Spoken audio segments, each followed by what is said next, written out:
sa kanan papunta sa Hernandez Street. Dito ma'am, no? Sa 60 metro, ikaw ay makakarating sa iyong destinasyon.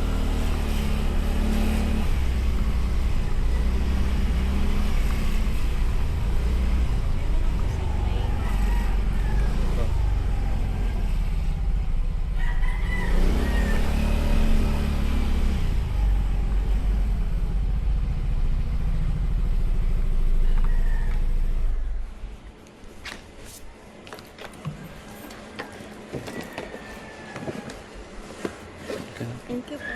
Helmet na lang ma'am. Ma'am, helmet na lang pa. Sorry! Wala na. Na talaga. Sige po, thank you po.